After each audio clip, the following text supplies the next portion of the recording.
59 लाख कुणब्याच्या नोंदीद्वारे तुम्ही मराठा अख्खा ओबीसीत घुसवलाय।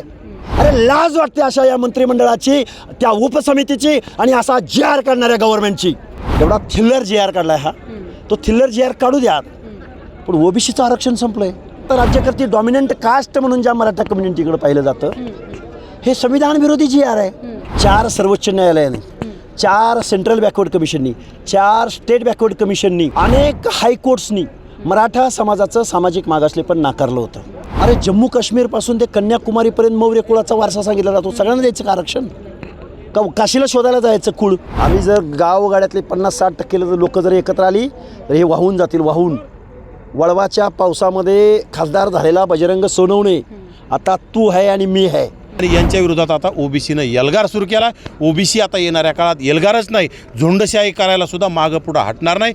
ओबीसी बचाव आंदोलक प्राध्यापक लक्ष्मण हाके बीड जिल्हा दौऱ्यावरती आहेत। सकाळपासून त्यांनी दौरे सुरू केलेले आहेत। आज आपण बीड जिल्ह्याच्या धारूर तालुक्यातील भोगलवाडी या ठिकाणी त्यांनी एल्गार मेळावा आयोजित केला होता, त्या ठिकाणी आले होते। कसं बघताय सगळ्या परिस्थितीला? आपल्याला हे मेळावे वगैरे घ्यावं लागतात? मेळावे नाही, आता जनता उतरेल। आम्हाला मेळावा, कुणी झेंडे लावले, कुणी कसे आले, कुठून आले, 5 किलोमीटर रांग होती इथं, आणि तुम्ही हे पब्लिकला आता दाखवू शकता। हे बीड जिल्ह्यातलं एका गटाचं गाव आहे, हे तालुक्याचं सुद्धा गाव नाही।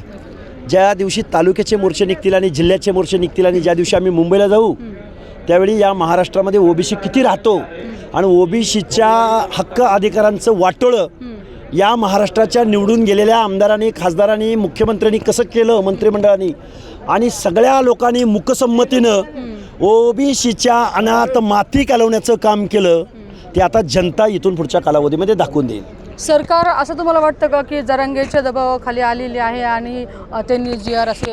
हे बघा, 4 सर्वोच्च न्यायालयाने, 4 सेंट्रल बॅकवर्ड कमिशननी, 4 स्टेट बॅकवर्ड कमिशननी, अनेक हायकोर्ट्सनी मराठा समाजाचं सामाजिक मागासलेपण नाकारलं होतं।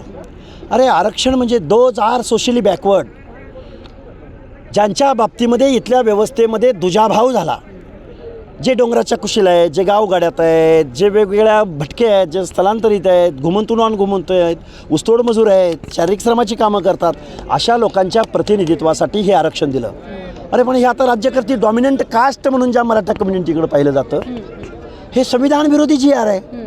2 पानाच्या GR मध्ये तुम्ही सगळे सोयरे आणि सरसकटचा बाप म्हणून गावातील, नातेसंबंधातील आणि कुळातील, कुळ कुठलं कुळ?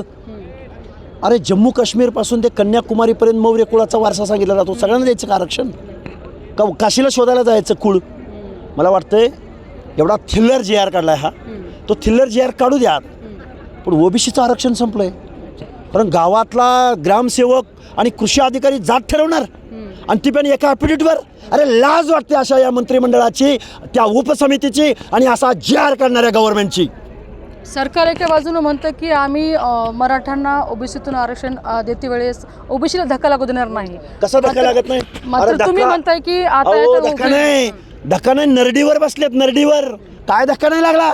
उद्धवजी ठाकरे सांगा कसा धक्का लागला नाही? शरद पवार सांगा कसा धक्का लागला नाही? 59 लाख कुणब्याच्या नोंदीद्वारे तुम्ही मराठा अख्खा ओबीसीत घुसवलाय, जो संविधान विरोधी आहे। आणि तुमचा जर हात घुसवला इकडं एवढा मराठा, तर गावगाड्यातला त्या आमदार, खासदार, चेले, चपाटे, उद्योगधंदेवाले, शुगर मिलवाले, अरे या लोकांच्या स्पर्धेमध्ये गावगाड्यातला बलुता आलुता कसा टिकेल? त्या स्पर्धेमध्ये कसा टिकेल? ही वेदना आहे, हा विद्रोह आहे। 2025 साल खऱ्या महाराष्ट्रातल्या लोकांचं देशाला बघायला मिळेल, एवढं आम्ही जबाबदारीनं सांगतो। आपल्यासोबत त्यांचे सहकारी नवनाथ वाघमारे देखील आहे सोबत। आता आपण त्यांच्याकडनं की नाही माहिती घेणार आहोत। पुढचं तुमचं रणनीती काय असणार? कारण की आता जस्ट बोलते वेळी सांगितलेलं आहे की आपण या ठिकाणी संघर्ष यात्रा करणार आहात। खरं तर आता ही सुरुवात आहे। आज भोगलवाडी गावाने ऐतिहासिक असा मेळावा करून दाखवला आहे। एका जिल्हा परिषद गटामध्ये जर खरं तर जिल्ह्याच्या ठिकाणी सुद्धा जरांगेचा एवढा मेळावा झालेला नाही, असा मेळावा एका जिल्हा परिषद गटामध्ये झाला आहे। आणि यानंतर कळमनुरी आहे, केज आहे, असे प्रत्येक तालुक्यात मेळावे होतील आणि लवकरच संघर्ष यात्रेची सुद्धा तारीख जाहीर होईल। आणि ही संघर्ष यात्रा सामान्य ओबीसी समाजाने खांद्यावर घेतलेली असेल आणि पूर्ण ताकदीनं ज्याप्रमाणे आज भोगलवाडी गावामध्ये यात्रेमध्ये पूर्ण ताकदीनं घराघरातील प्रत्येक माणूस जसा इथं उतरला आहे तसा संघर्ष यात्रेत माणूस उतरलेला असेल आणि त्यावेळेस या सरकारच्या पायाखालची वाळू सरकलेली असेल. कारण राज्य सरकारने जे ओबीसीच्या तोंडाला पानं पुसण्याचं काम केलं आहे, ओबीसीचं राजकीय अस्तित्व धोक्यात आणून ओबीसीचं राजकीय अस्तित्व संपवण्यासाठीचा जो अध्यादेश GR काढला आहे त्यामधून ओबीसीचा एकही प्रतिनिधी ग्रामपंचायत सदस्य म्हणजे स्थानिक स्वराज्य संस्थेमध्ये जाणार नाही.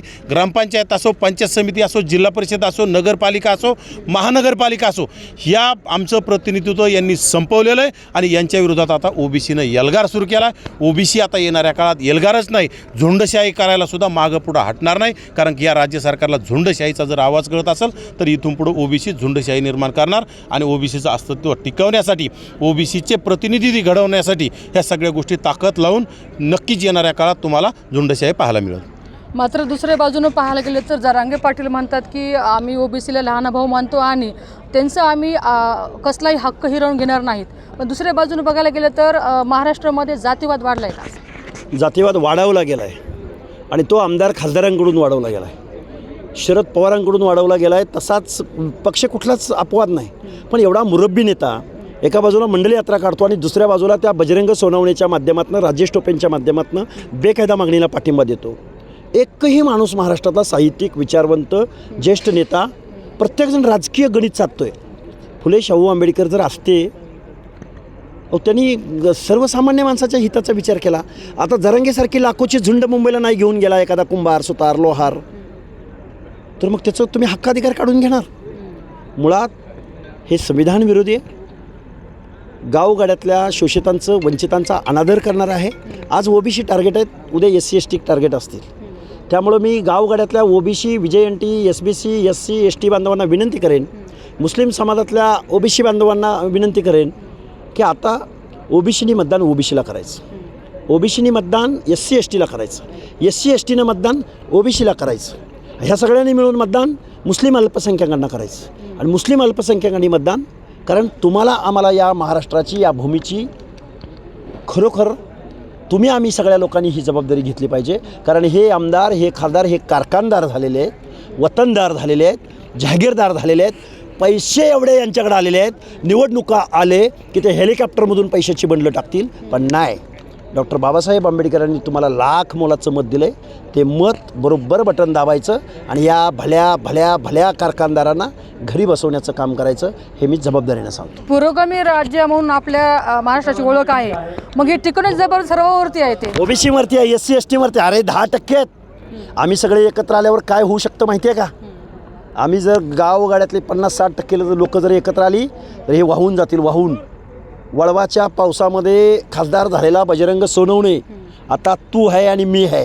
तू काय बोलला मला? तू ग्रामपंचायतीचा सदस्य आहे का? तू खासदार आहे ना? तू ये सामने सामने आणि तुला बघ संविधानिक मार्गाने ये. संविधानिक भाषा आहे आमच्याकडं. रितसर मार्गाने ये, रितसर आहे.